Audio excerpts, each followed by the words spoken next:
नमस्कार मित्रांनो, IPL वरती मी आपलं खूप मनापासून स्वागत करतो.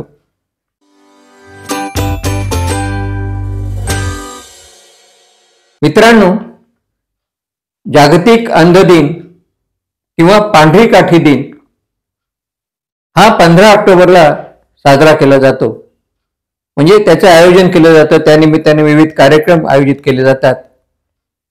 अंधांच्या खूप वेगवेगळ्या समस्या आहेत आणि त्या सगळ्या समजून घेण्यासाठी आज मी माझे फार जवळचे मित्र कवी काशीनाथजी महाजन यांना या ठिकाणी बोलवलेलं आहे.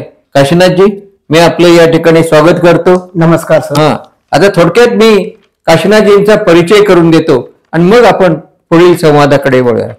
काशीनाथ देवराव महाजन यांना 12व्या वर्षीच अंधत्व मिळालेलं आहे दुर्दैवाने.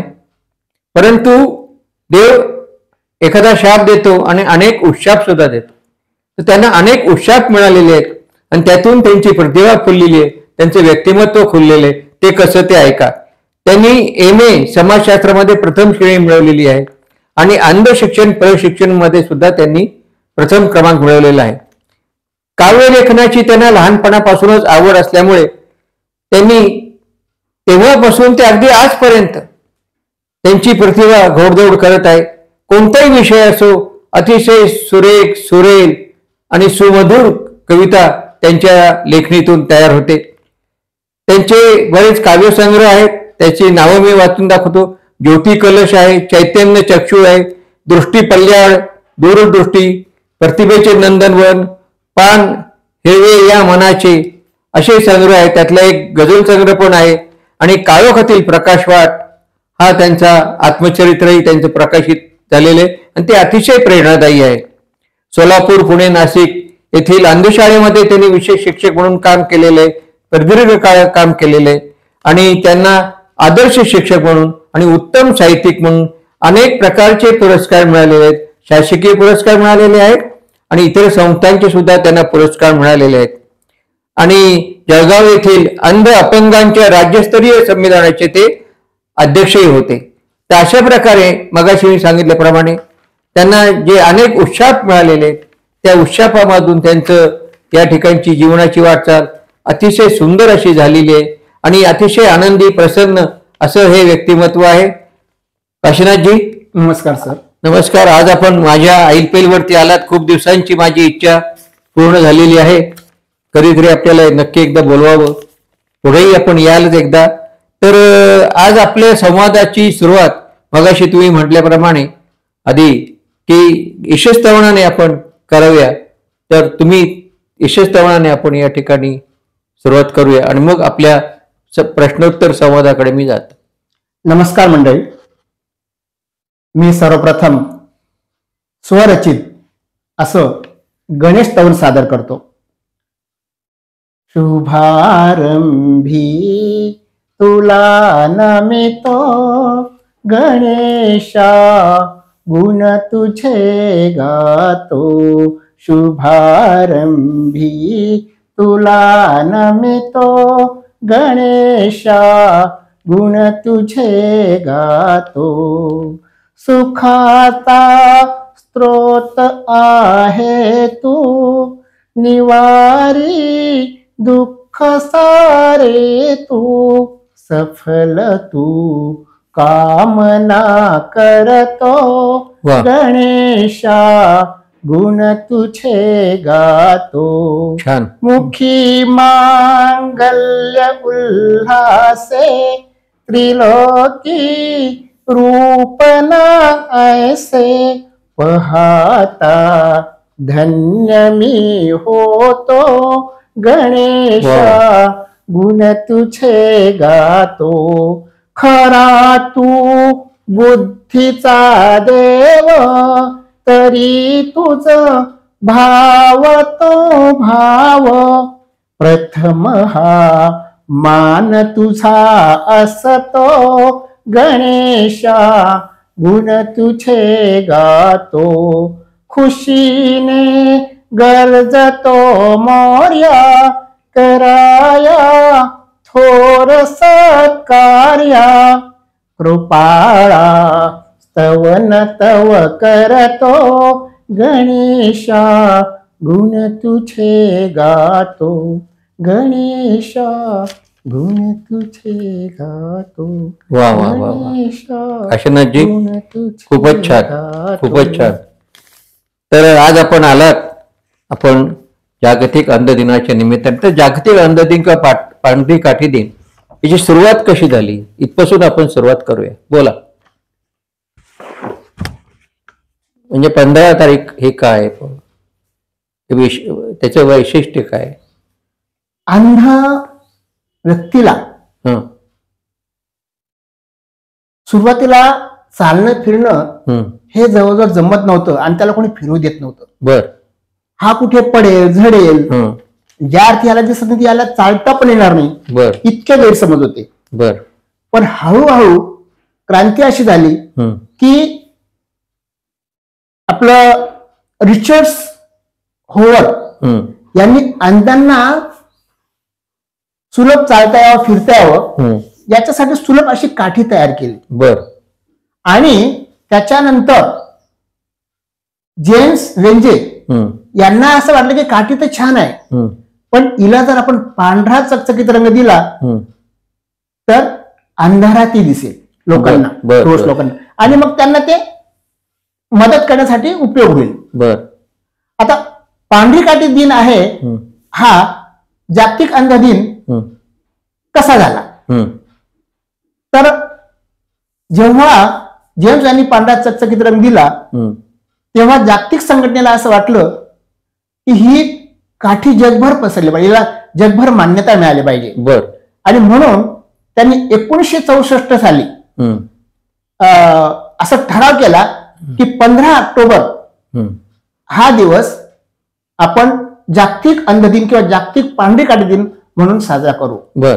आणि ते पूर्ण जगानं मान्य केलेलं आहे. हं, हं, आता ही जी पांढरी काठी आहे हं, त्या चकचकीत रंगामुळे अंध माणसाला रस्ता ओलांडण्यासाठी हं, आपले डोळे बांधून मदत करतात, हं, किंवा त्याला काही अडचण असली तर त्याला मदत करतात. बरोबर आहे. आणि ही पांढरी काठी एका प्रकारे अंधांची जीवनसाथी बनलेली आहे. हं, हं, हं, आणि एवढंच नव्हे तर एखाद्या संस्थेवर जर पांढरी काठीचं चिन्ह असेल तर इथं अंधांची शाळा आहे किंवा अंधांची वसतिगृह आहे, बर. म्हणजे एक प्रकारचं सिंबल प्रतीक हं. चिन्ह ठरलेलं आहे. हं, तर अशा प्रकारे हं, जागतिक पांढरी काठी दिन हं, दरवर्षी साजरा केला जातो. बर बर. आणि अंधांसाठी आणखीन कोणकोणत्या मग सोयी हळूहळू कालपरत्वे होत गेल्या, हा, त्या संदर्भात तुम्ही सलग असं सांगा आम्हाला. येस सर, छान प्रश्न विचारला सरांनी. तर आधी हं, अंध हा हं, शिक्षणापासून वंचित होता. हं, त्यानंतर काही सामाजिक संस्थांनी अंधशाळा तर काढली, हं, परंतु असं ठोकळ्यांच्या सहाय्याने मण्यांच्या सहाय्याने काहीतरी चिन्ह तयार करून वगैरे हं, हं, हं, त्यांना नुसतं काहीतरी ओळखता यावं अशा प्रकारे ते, पण ती काही पुरेशी लिपी नव्हती. आणि एवढा एक एक ठोकळा बघणं मोजणं आणि त्याच्यात धरणं ते काही खरं नव्हतं. हं, अगदी वरवरचं जुजबी शिक्षण झालं. हो. हं, आणि त्या काळामध्ये हं, साधारण 1809 साली बर. लुई ब्रेल हं, यांचा जन्म झाला. हं, आणि अर्थात हा जो मुलगा होता हं, हा बाळपणी अंध नव्हता, बर बर. परंतु वडील असताना वडिलांच्या दुकानात हं, त्याने जीन तयार करण्याचं चामडं हे कसं कापतात, हे वडील कसं कापतात हे बघण्यासाठी वडील नसताना तो दुकानात शिरला. आणि ते चामडं कापण्याचा प्रयत्न, त्यावेळेस ती जी आरी आहे हं, ती डायरेक्ट डोळ्यात मध्ये गेली अरे बाप. आणि त्याला अंधत्व आलं. एक डोळ्याला आलं आणि त्याच्यानंतर दुसऱ्या डोळ्याला हं, आलं. हं, परंतु हा मुलगा इतका चौकस आणि जिज्ञासू होता की अंधत्व आलं तरी त्याने खूप धडपड केली. हं, तो सहजपणे इकडे तिकडे फिरू शकत होता. हं, विशेष म्हणजे तुम्हाला सांगतो हं, की बघा आपल्याला 5 ज्ञानेंद्रिय असतात. हं, आता जे ते इंद्रिय ज्याचं त्याचं काम करतो. हो बरोबर आहे. डोळ्याने बघतो, कानाने ऐकतो, हं, जिभेने चव घेतो, नाकाने श्वास घेतो आणि स्पर्श आपल्या त्वचेने स्पर्शाचं ज्ञान होतं. हं, परंतु बघा हम्म. ह्या अवयवांमध्ये केवढी संवेदनशीलता आहे. जर त्यांच्यातला एखादी अवयव हा निकामी झाला तर त्याला फेकत नाही बाजूला, त्याची कामं हे अवयव करतात. काय म्हणतो, दिसत नाही ना, मी तुझी ध्वनिशक्ती इतकी प्रगल्भ करतो, तू आवाजाने माणसं ओळखशील. एवढंच नाही तर नाक म्हणतं, अरे जाऊ दे ना, तुला दिसत नाही, पण प्रत्येक व्यक्तीला वेगळा वास असतो बरं का. आणि जसं कुत्र्याला हुंकता येतं, इथं कोणता चोर आला होता, तसं माझा एक अंध स्वतःचा माझा सीताराम प्रक्षम होता, तो 10 फुटावर तुम्ही 25 लोक उभे करा, बर एकच नाही, स्पर्श तर दूर राहिला, तर तो सांगायचा 1 नंबरला कोण आहे, 2 नंबरला कोण, तुम्ही नंबर बदला तरी तो सांगणार. अरे तर लोक म्हणजे अरे टचिंग सेन्स न ओळखतात, लोक आवाजाच्या दिशेने ऐकतात, पण हे काय. पण तो म्हणे एक वास, प्रत्येक माणसाला एक वास असतो स्वतःचा. म्हणजे बघा, सांगायचं तात्पर्य काय आहे की अशा प्रकारे पुरुष अंध माणूस म्हणजे मेलेलं समजायचंय, दिसत नाही, मग काय करणार. तसं नाही, त्याचे जर इतर इंद्रिय आपोआप, आणि 6th सेन्स वगैरे काही नसतो बरं का, 6th सेन्स काही नसतो, हेच इंद्र अधिक सक्षम करून त्यांच्या साहाय्याने, आणि त्याला म्हणतात 6th सेन्स, पण तो 6th सेन्स नाही. तर अशा प्रकारे जे होतं तेव्हा हा लुई ब्रेल जायचा, आणि पॅरेटला त्यावेळेस शाळेच होती फ्रान्स मधली ते, तर पॅरेट पण ती मी सांगितलं तशी शाळा होती की तिच्यात फारसं शिकवलं, असंच नुसतं तोंडी वगैरे शिकवायचं वगैरे, याला त्या काही पडत नाही. याला काहीतरी लिपीशिवाय शिक्षण नाही, लिपीशिवाय शिक्षण म्हणजे जीवा विना कुडी देह, काही उपयोग नाही त्याचा, लिपी पाहिजे लिहिण्या वाचण्यासाठी. बरोबर, लिपीशिवाय. मग त्याने खूप प्रयत्न केले, आणि मग त्याने हे दोष लोकांचे ते अक्षर ठळक वगैरे करून ते काही खरं नाही, तर हे अशा 6 टिंबांचा शोध लागला. आणि या 6 टिंबावर त्याने ते संपूर्ण अक्षर नव्हे तर जगातल्या सगळ्या भाषा बसतील अशा प्रकारे ते 64 चिन्ह तयार केले, आणि त्याच्यानुसार ते जसं आपल्या प्रत्येक सेल मधून आपलं जे अक्षर पाहिजे जसं पाहिजे तसं ते लिहून हे तयार झालं. ब्रेल लिपी म्हणजे खरोखर एक आश्चर्यच आहे. आता तरी सुद्धा दोष लोकांना ते पडत नव्हतं, हे काय किंमत, काही आम्हाला कळत नाही. अरे पण तुम्हाला कळत नाही, पण अंधांना उपयोग हे कुठे कळतं त्यांना, त्यांना मान्यता दिली नाही. शेवटी तो बाबा त्या शाळेत नुसतं म्हणजे स्वतःची लिपी बाजूला चोरून ठेवून त्यांनी, परंतु त्याचे जे लवकर निधन झालं, म्हणजे त्यांचा जन्म 6 जानेवारी 1809 आणि मृत्यू 9 जानेवारी 1852. बर बर. परंतु त्याच्यानंतर ते वाढल्यानंतर त्यांचे जे चोरून त्यांचे जे विद्यार्थी, त्यांना खूप आवडली होती, जे संचालक वगैरे ते डोस लोकांना आवडली नव्हती, पण विद्यार्थ्यांनी चोरून तशीच चालू ठेवली. आणि एक दिवशी पुढचा जो जेव्हा संचालक आला तेव्हा ती लिपी पटली, आणि त्याने ती लिपी मान्य केली. आणि विशेष म्हणजे जगाने या लिपीला लुई ब्रेल गेल्यानंतर 100 वर्षांनी जागतिक मान्यता दिली. अरे बाप, एवढा काळ जावा लागला. हा, जागतिक मान्यता. बर बर. त्याआधी पाश्चात्य देशात होती. आता काही लिपीत सुधारणा होत गेली का काही? नाही, त्याने जे पाया घातला, आता फक्त काही नवीन लोकांनी त्यात सुधारणा केली.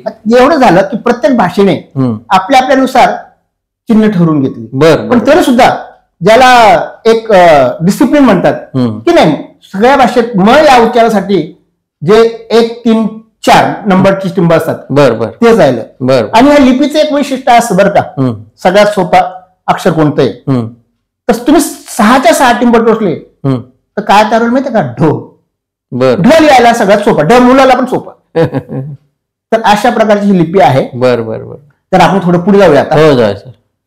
आता अंधांना एकदा कळालं शिक्षण वगैरे मिळतं, परंतु अंधांना जी प्रेरणा मिळाली खरं उभं राहण्याची, आणि अंधाला नाही तर जगाला सुद्धा की अंध काय करू शकतो, ते एका व्यक्तीने जगाला दाखवून दिलं. आणि ती व्यक्ती म्हणजे डॉक्टर हेलन केलर. ही स्त्री अगदी लहानपणीच तिला काहीतरी 19 महिन्याची असताना आजार झाला. बर.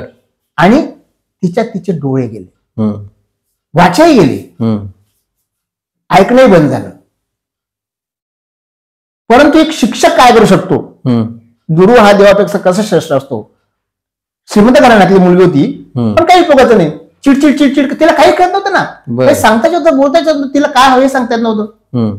परंतु 7 वर्ष असताना एक देवताच म्हणूया आपण, एने सुलेवान ही तिला शिक्षिका भेटली आणि तिने पण उचलला की ह्या मुलींना सगळं शिकवणार. तर बघा, तिने इतके प्रयत्न केले तर तिला आधी हातावर हिब्रू लिपी तर आधी ऑलरेडी शोध लागला होता, तर हातावर तिच्या असे टिंबट टोचून, कारण हे करणार नाही, तर हातावर थोडं टोचून थोडं सेन्स होता ना तिला, मग ते करून आधी हे केलं. पण मग ते फक्त 10 अक्षर लिहिले तर कोणता लिहिला तर असंच कळ. त्याच्यानंतर वॉटर हा शब्द पहिला शिकवला त्यांनी. आणि मग वॉटर म्हणजे काय, पण तर वॉटर इकडे ते टिंबट टोचायचे आणि इकडे म्हणजे डब्ल्यू शिकवलं थोडक्यात, आणि इकडे पाण्यात हात घालायचा. मग तिला काय की डब्ल्यू म्हणजे पाणी, असं हळूहळू जगाचं ज्ञान तिने दिलं. आणि तुम्हाला गंमत सांगतो, ह्या व्यक्तीने एवढा प्रगती केली की ती सगळं ब्रेल लिपीच्या सहाय्याने वगैरे, तिला ऐकता येत नव्हतं, तिने सगळं शिक्षण केलं आणि त्या काळात ती पदवीधर ग्रॅज्युएट झाली. बर. आणि एवढंच नव्हे तर तिने वेगवेगळ्या विषयावर 39 पुस्तकं लिहिली. बापरे. आणि ते 39 देशामध्ये आज वेगवेगळ्या त्यांच्या भाषेत ट्रान्सलेट झालेले आहेत. आणि अनेक विद्यापीठांनी, ब्रिटनमधल्या विद्यापीठांनी, अमेरिकेतल्या विद्यापीठांनी, फ्रान्समधल्या विद्यापीठांनी तिला डॉक्टरेट पदवी दिली, म्हणून तिला डॉक्टर हेलेन केलर म्हणतात. बरोबर. आणि विशेष एवढंच नाही केलं की अंध व्यक्ती ही स्वतःचा विकास करू शकते, पण ती समाजाचा विचार करू शकते. तिने गरीब मजुरांसाठी संस्था काढली, अंध अपंगांसाठी संस्था काढल्या. आणि एवढंच नव्हे तर संपूर्ण जगभर फिरली ती. म्हणजे हेलेन केलरचा जन्म 1880 साली झाला. बर. आणि एवढं बरं की देवाने हे जे जगातलं 8वं आश्चर्य मानलं जातं, आणि 19व्या शतकातल्या 100 लोकांमध्ये जे महापुरुष, ज्याच्यात महात्मा गांधींचं पण नाव आहे, तर त्याच्यात हेलेन केलरचं पण खूप मोठं नाव, सुरुवातीला नाव आहे. तर त्यांनी सगळ्या देशांचा दौरा केला आणि बोलता येत नसतं, मग त्यांनी हळूहळू त्या एने सुलेवानने असं तोंडावर बोटून, जशी मूकबधिरांची भाषा आहे ती सुद्धा शिकवली. आता मूकबधिर मुलं कमीत कमी डोळ्याने बघतात ते चिन्ह, पण हिने फक्त ती जेव्हा बोलायची तेव्हा आपण जर काही बोललो ना सर, तर आपल्या तोंडावर आणि गळ्यावर हात ठेवणार आणि तेव्हा की महाजन सर काय बोलले म्हणून. म्हणजे इतकी तिची तल्लख बुद्धी होती. आपल्या भारतामध्ये सुद्धा ती आली 1955 साली. ती नेहरूंना भेटली, रवींद्रनाथ टागोरांना भेटली, सगळ्या जगातल्या सगळ्या व्यक्तींना ती भेटली. आणि विशेष म्हणजे तिला सगळीकडे सन्मान मिळाला. आणि त्यामुळे जगाला कळलं नुसतं अंधच नव्हे तर अंध मुकबधीर व्यक्ती सुद्धा काय करू शकते, आपण आपला दृष्टिकोन बदलला पाहिजे. आणि अशा प्रकारे अंधांचा विकास व्हायला लागला, लोकांना एक दीपस्तंभच मिळाला. हो. तुम्ही पुढे प्रश्न विचारता? हो चालेल, बोला. बोलतो. हा, आता तुमच्या त्या म्हणजे मला असं म्हणायचंय की तुम्ही शासकीय याच्यामध्ये शिकवलं वगैरे, हो, तर तिथं कोणतं शिक्षण दिलं जातं? हा, आता थोडक्यात मी कसे विषय वगैरे शिकवले? बरोबर, थोडक्यात मी हे सांगतो की काय असतं ते. म्हणजे बोला ना. तर आता खरं मी म्हणजे 12 वर्षापर्यंत लिहिण्या वाचण्यापुरतं दिसत असं म्हणायला हरकत नाही. खरं 12 वर्ष अंधता असं म्हणण्यापेक्षा 12 वर्षापर्यंत लिहिण्या वाचण्यापर्यंत मला दिसत होतं, म्हणजे त्याच्या आधी थोडं कमी दिसत होतं. परंतु 12 वर्षानंतर लिहिणं वाचणं माझं बंद झाल्यानंतर मी गव्हर्नमेंट पब्लिक स्कूलचा विद्यार्थी आहे. म्हणजे मी डोस असताना 4थीच्या परीक्षेमध्ये त्यावेळेस गव्हर्नमेंट पब्लिक स्कूलची खास परीक्षा व्हायची, आणि महाराष्ट्रात 4च पब्लिक स्कूल होत्या. तर त्यावेळेस आपला मुंबई विभाग होता, काहीतरी 5-6 जिल्हे मिळून, धुळे, नागर वगैरे वगैरे, ठाणे, कुलाबा वगैरे वगैरे, त्यावेळेस कुलाबा होता. तर अशा 6 जिल्ह्या मिळून एक पब्लिक स्कूल अशी नाशिकला होती, गंगापूर रोडला, उदयजी मराठा बोर्डिंग मध्ये. तर माझं सगळं लक्ष अभ्यासात असल्यामुळे माझा तिथं नंबर लागला. आणि त्या शाळेत सगळी सोय, म्हणजे जी श्रीमंतांची पब्लिक स्कूलमध्ये किंवा फॉरेन स्कूलमध्ये जी सोय नसते अगदी जो माणूस कधी त्याने चप्पल पायात घातली नव्हती तिला दिवसातून 3-3, 4-4 पाय त्यानं बदलायचं. पीटीचा वेगळा, काय नंतर शाळेचा वेगळा, इतर हॉस्टेलचे स्लीपर वेगळी, नंतर तुमचे गेम्सचे वेगळे. हे नुसतं बूट घालण्याचं काय झालं, बाकीचे असे ड्रेस पण वेगवेगळे होते. खाणं आम्ही कधी पाटावर बसलो होतो, ते लोक मस्त बघितले डायनिंग टेबल वगैरे, खुर्चीवर वगैरे. जेवण अक्षरशः शास्त्रशुद्ध पद्धती, चांगली ठेप ठेवली होती. हो, खूपच सुंदर, खूपच सुंदर, म्हणजे हाय लेवल. आणि अशा त्यांचा हेतूच असा होता मधुकरराव चौधरींचा की खेडेगावात सुद्धा टॅलेंट आहे, पण पालकांचं अज्ञान आणि गरिबी यामुळे ते मुलं पुढे जाऊ शकत नाही. आणि म्हणून त्यांनी ही शाळा काढली. बरोबर. आणि विशेष म्हणजे माझी जी पहिली कविता जी आहे ती अक्षरशः 6वीत असताना, म्हणजे तेव्हा डोस होतो बरोबर ऑफिसमध्ये, तर त्यावेळेस मी पहिली कविता त्यांच्यावर केली. फक्त 2 ओळी म्हणतो. 6वीतला मुलं कविता जोडतोय. बरोबर. त्रिवार वंदन माझे मधुकरराव चौधरींना, दगडामधले रत्न शोधले त्या रत्न पारख्यांना. मग ही कविता जी आमच्या यांना सांगितली, म्हणे अरे याला दिसत पण हा कविता खूप सुंदर करतो. आणि विषय म्हणजे माझ्या सगळ्या कविता अगदी ह्या पहिल्या कवितेपासून बरोबर गेय असतात. वृत्त कळत नव्हतं, पण गेय राहायच्या. कारण माझे जे शिक्षक होते आमच्या वेळचे कविता आणि आमच्या वेळचे शिक्षक काय शिकवायचे सगळे चालीत. मग तो प्रोग्राम परतून पुढे एक प्रिन्सिपल असे आले की ते म्हणजे नाही आपल्या शाळेचं डेप्युटेशन ठरवलं, कारण सगळे स्कॉलर विद्यार्थी सगळे डॉक्टर आणि इंजिनियर होण्यासाठीच तिथे आलेले. बरोबर. मला दिसत नाही, मी तर डॉक्टर पण होऊ शकते, इंजिनियर पण. मला त्यांनी हे केलं किंवा तुम्ही घरी जा. पण दुसरे प्राचार्यांनी मला बोलून घेतलं, म्हणे नाही त्याचा 11वी जुनी मॅट्रिक आपण इथंच करणार आहोत, मुलं वाचून दाखवतील, शिक्षक मदत करतील. आणि अशा प्रकारे 73 साली मी जुनी मॅट्रिक झालो. बरोबर. 75% त्यावेळेस. आता 75% म्हणजे वेगळी गोष्ट आहे. आमच्या 80 मार्काचं प्रॅक्टिकल नसायचं, शाळा मार्क देत नव्हती. मग अशा प्रकारे मी 11वी शिकलो. पण मग 11वी नंतर ती शाळा 11वी पर्यंत होती. आणि जे इंजिनिअरिंग आणि डॉक्टर करायला जायचे त्यांना एल्फिस्टन कॉलेजमध्ये फुकट होतं मुंबईत. पण मी जाऊ शकत नव्हतो, कारण मी इंजिनियर, पण मला घरी पाठवून दिलं. पण त्याच्यानंतर मी चाळीसगावला कॉलेज केलं. चाळीसगावला कॉलेज कसं, मी पातोंड्याचा म्हणजे जवळजवळ चाळीसगावपासून 8 किलोमीटरवर. तिथून वडील तर वारले होते 9वीत असताना, पैसे नव्हते, मी पायी जायचो 8 किलोमीटर चालत आणि 8 किलोमीटर तिकडून परत. बरोबर. आणि मध्ये एक अंधशाळा लागायची, तिथं थोडस कॉलेजच्या जायच्या आधी थोडस लावून तिथं ही ब्रेल लिपी शिकली. बरोबर. आणि कॉलेजच्या नोट्स काढलो. मग तेव्हा मला त्या अंधशाळेत कळलं की ही ब्रेल लिपी आहे. मग तिथं मला खरं अंध काय करतात याचं ज्ञान तिथं मला चाळीसगावच्या अंधशाळेत झालं. तर ही लिपी ही करिक्युलमचा चौक सगळा आपलाच असतो, फक्त पुस्तक ह्या लिपीमध्ये असतात. बरोबर. आणि मग ते लिपीमध्ये झाल्यानंतर पुढे सगळे विषय त्याच्यात येतात. बरोबर. मग आता जशी जशी प्रगती होत गेली पुढे, आता बघा काहीतरी 20-25 वर्षापूर्वी ऑडिओ निघाल्या, कॅसेट्स. मग NAB संस्था आहे आमची, national association for the blind, तिने करिक्युलमचे कॅसेट काढल्या प्रत्येक धड्यावर त्याच्यात वगैरे. म्हणजे ही लिपी तशी वाचायला थोडी आवडत जाते ना हळूहळू, तर मग मुलं ऐकून अभ्यास करतात.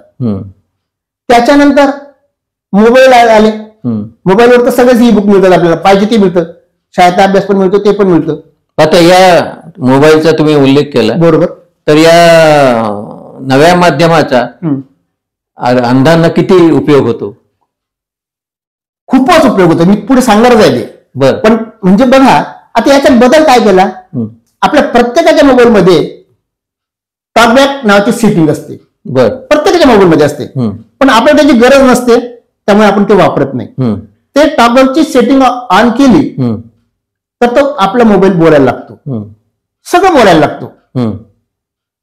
की आता समजा तुम्ही होमवर आहे, तर तुम्ही बोट समजा ह्या कोपऱ्याला डाळ्याच्या वरच्या कोपऱ्याला फाईल आहे, तर नुसतं असं स्वीप केलं लेफ्ट टू राईट, मग त्याच्यानंतर युट्यूब आहे, युट्यूब बोलणार, मग फोन, मग मेसेजेस, मग व्हॉट्सअप, नंतर कॅमेरा, अशा प्रकारे ते ऐकून हो आणि मग आता व्हॉट्सअप जो आता बोलतो त्या तो व्हॉट्सअपवर मी विषय म्हणजे तुम्ही टच केल्यानंतर मोबाईल लगेच ऍक्टिव्ह होतो, आम्ही टच केल्यानंतर ऍक्टिव्ह होत नाही, फक्त तो सांगतो व्हॉट्सअप. जेव्हा आम्ही असं डबल टॅप करतो तेव्हा तो ओपन होतो.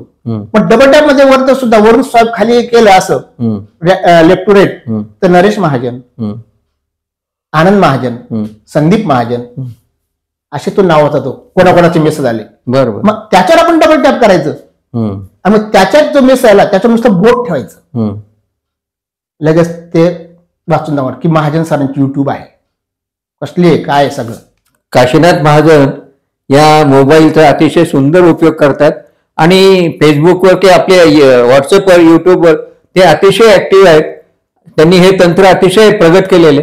तर आता माझा पुढचा प्रश्न असा आहे काशीनाथजी, बोला सर, की साधारण अंधांची संख्या कमी होते का वाढते का किती आहे, काही त्या संदर्भात शासकीय काही नोंदी केल्या जातात का, शासनाची नोंद घेते का? विशेष दुर्दैवाच्या गोष्ट अशी की अनेक वर्षापासून अलीकडे जनगणना झाली नाही. बर. आणि अंधांची तर मुळीच नाही.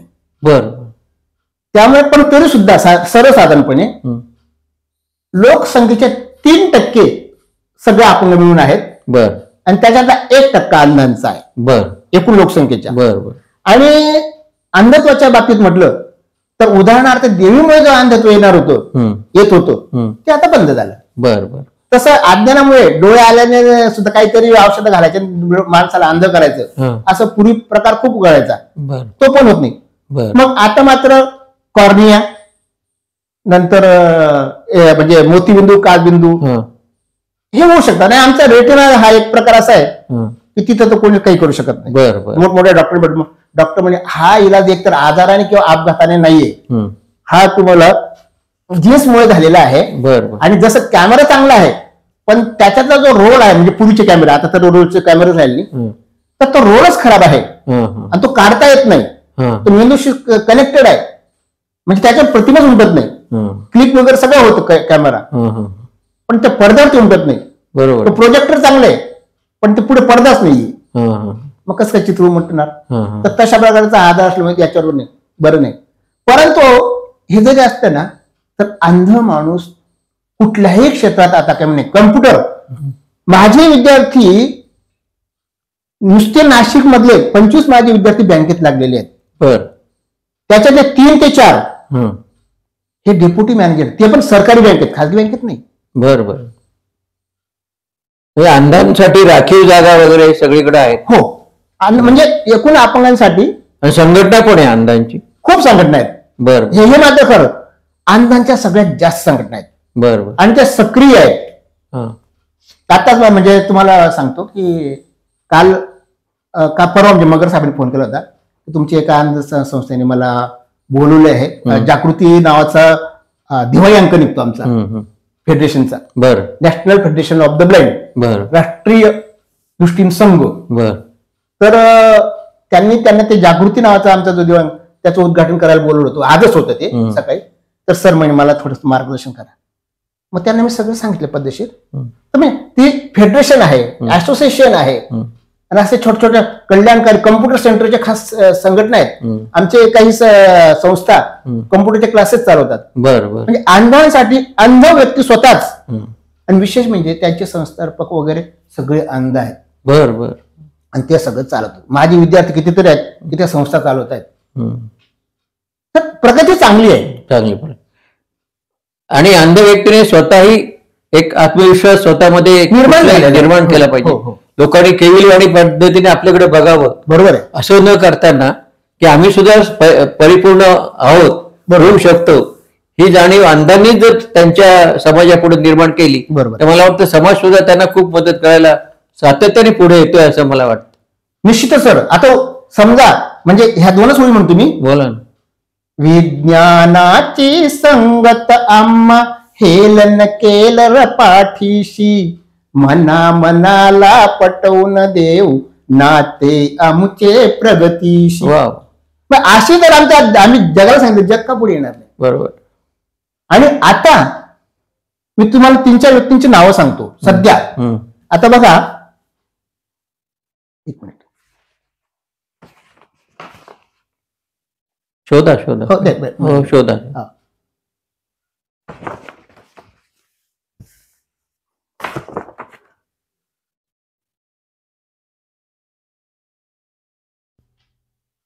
प्रांजली पाटील. बर आता ह्या प्रांजली पाटील ह्या दोन्ही डोळ्यांना पूर्ण अंध आहेत. बर अतिशय गरीब परिस्थितीतून आले. आज त्या तमिळनाडूमध्ये हम्म. भारतातल्या पहिल्या अंध महिला IAS अधिकारी बर बर म्हणून डेप्युटी कलेक्टर आहेत. अरे वा.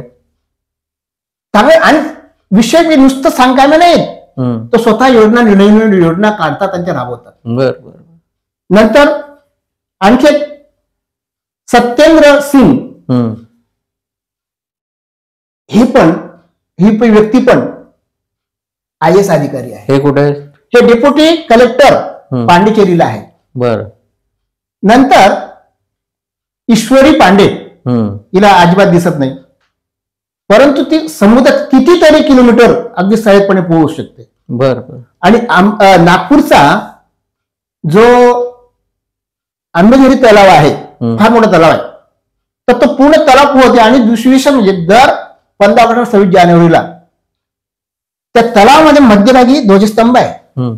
तर पोहत जायचं, त्या ध्वजस्तंभावर चढायचं आणि तो तिरंगा फडकवायचा. बर बर बर हे म्हणजे असं कुठलंही क्षेत्र नाही. ऑलिम्पिकमध्ये अपंगांसाठी खास पॅरा ऑलिम्पिक काढले जागतिक. हो हो त्यात आपले भारतीय क्रिकेट वगैरे वगैरे खूप त्यांनी नेमबाज, थाळीफेक वगैरे याच्यात प्रावीण्य मिळवलेलं आहे.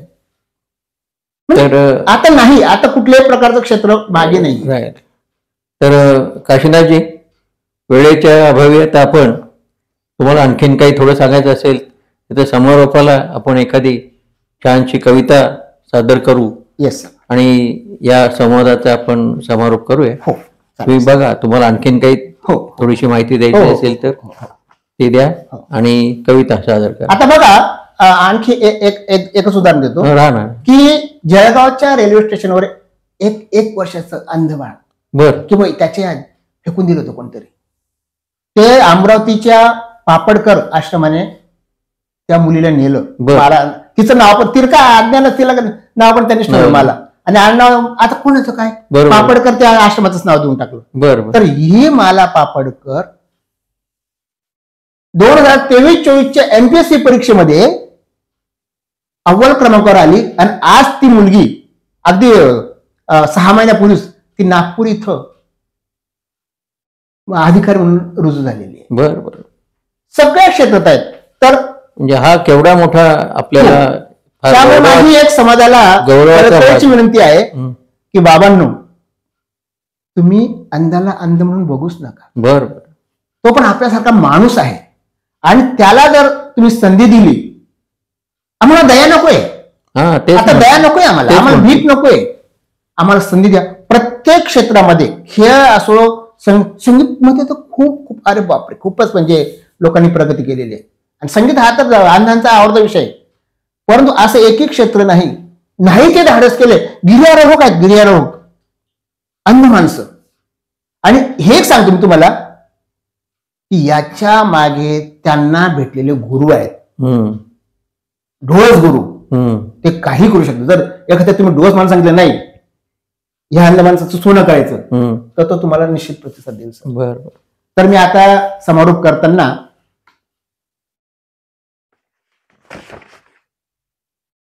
तुम्ही समारोपाकडे याल त्याच्या आधी मी वृक्ष म्हणजे गद्य असे आभार मानतो, कारण तुमच्या गोड वेळातूनच आपण समारोप करूया. तर मित्रांनो, या ठिकाणी काशीनाथजी महाजन आलेले आहेत समारोपामध्ये. ते या ठिकाणी एक कविता सादर करतील. पण या अंध दिनानिमित्ताने त्यांनी मगाशी सांगितले की आमच्याकडे दयेने पाहू नका.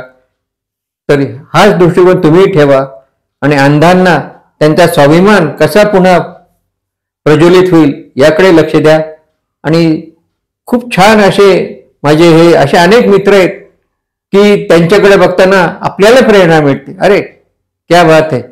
काशीनाथजींची कविता रोज मी जेव्हा ऐकतो तेव्हा म्हणतो, अरे वा, कितीतरी विषय ते या ठिकाणी कवितेमध्ये फुलवतात. तर काशीनाथजी, तुम्ही आलात त्याबद्दल मी फार मनापासून तुमचे आभार मानतो. आणि तुम्ही आता कवितेला सुरुवात करा. सर, तुम्ही मला संधी दिली, हे खरोखर तुमचे मी आभार. नाही संधी काहीच नाही हो. तुमच्यासाठी खरं काहीच करता आलेलं नाही, पण तुम्ही आज आलात याचाच मला खूप आनंद आहे. मित्रांनो, बोला. काळोखातली प्रकाशवाट हे माझं आत्मचित्र आपल्याला गुगल ड्राईव्हरवर सुद्धा मिळेल. काळोखातली प्रकाशवाट काशीनाथ महाजन एवढे जर तुम्ही सर्च केलं तरी तुम्हाला ते आत्मचित्र ई बुक पूर्ण आत्मचरित्र वाचता येईल. आणि आता ह्या कवितेतून मी पांढरी काठी तुम्हाला काय संदेश देत आहे, कारण आपली जी ही मुलाखत होती ती खास पांढरी काठी दिनानिमित्त किंवा 15 ऑक्टोबर या आंतरराष्ट्रीय जागतिक अन्न दिनानिमित्त होती. तर बघा, स्वतः पांढरी काठीच तुम्हाला काय सांगतो बघा. पांढरी काठी. अंधांच्या हाती पांढरी काठी, जगाशी नाते जोडण्यासाठी. अंधांच्या हाती पांढरी काठी, जगाशी नाते जोडण्यासाठी. जगाशी नाते जोडण्यासाठी पांढरी काठी हो. कुणीही निंदा कुणीही वंदा, अंधांना साथ देईन सदा. अंधांना साथ देईन सदा पांढरी काठी हो. उतार चढ डोंगर माथा, भिणार नाही दुर्गम पंथा. भिणार नाही दुर्गम पंथा पांढरी काठी हो. अंधांच्या हाती पांढरा रंग, पाहुनी जग होतसे दंग. पाहुनी जग होतसे दंग पांढरी काठी हो. त्यातले गम्य ऐका हो सारे, त्यातले गम्य ऐका हो सारे. प्राक्तन काळे ध्येय पांढरे, प्राक्तन काळे ध्येय पांढरे पांढरी काठी हो. पांढरा काळा भेदना उरे. पांढरा काळा, हे बघा पांढरा काळामध्ये सगळं आलं बरं. पांढरा काळा भेदना उरे, हातात हात प्रेमाने घ्या रे. हातात हात प्रेमाने घ्या रे पांढरी काठी हो. पांढऱ्या काठीच्या खाली लाल रंग असतो बघा. लाल हा रंग खालच्या टोकी, बेभान लोका वेळीच टोकी. बेभान लोका वेळीच टोकी पांढरी काठी हो. वाहने नीट चालवा बारे, जगा आणिक जगूही द्या रे. जगा आणिक जगूही द्या रे पांढरी काठी हो. पांढऱ्या काठीचा महिमा मोठा, सौख्यास नाही कधीच तोटा. सौख्यास नाही कधीच तोटा पांढरी काठी हो. धन्यवाद. वा वा. धन्यवाद सर. वा वा. फारच सुंदर. धन्यवाद मंडळी. फारच सुंदर. तर मित्रांनो, अशा सुंदर सुंदर कार्यक्रमासाठी आईलपैला जरूर सबस्क्राईब करा. जे नव्याने आलेले आहेत त्यांनी सबस्क्राईब करावे आणि आपल्या मित्रांना हा एक सुंदर व्हिडिओ जरूर पाठवा आणि अंधांच्या एकूणच कार्याला मानवंदना देऊया. पुन्हा एकदा मी सगळ्यांना धन्यवाद देतो, काशीनाथजीला धन्यवाद देतो आणि थांबतो.